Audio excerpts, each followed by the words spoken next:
umaga po sa inyo. Ako po si Jubilin Lastimado.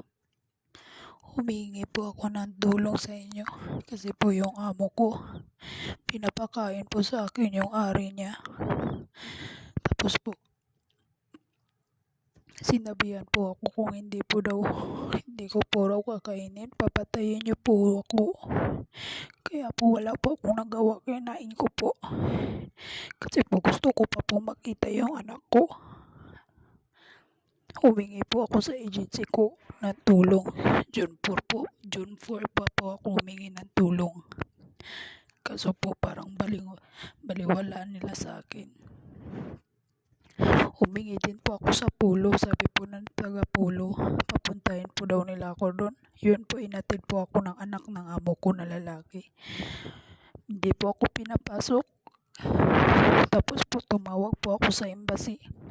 Pinagalitan po ako. Bakit po raw ako tumawag sa number niya? Humingi lang po naman ako ng tulong. Tapos po hindi po ibibigay ng exit visa ko kasi po hindi po daw natapos yung kontrata ko. Gusto po nila tapusin ko. Pero hindi ko na po kaya.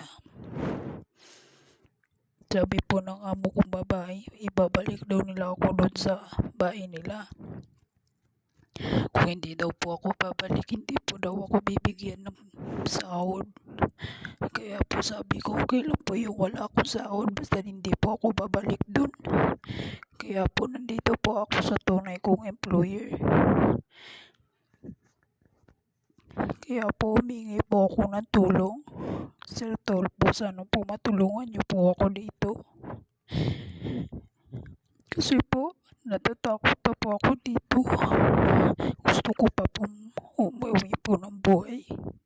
Hindi naman po sana ako magkakaganito kung hindi po ako binaboy.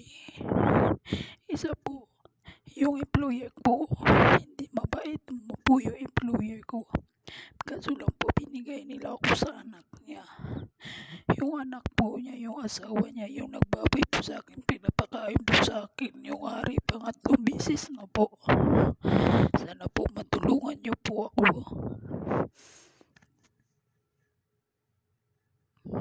Maraming salamat po.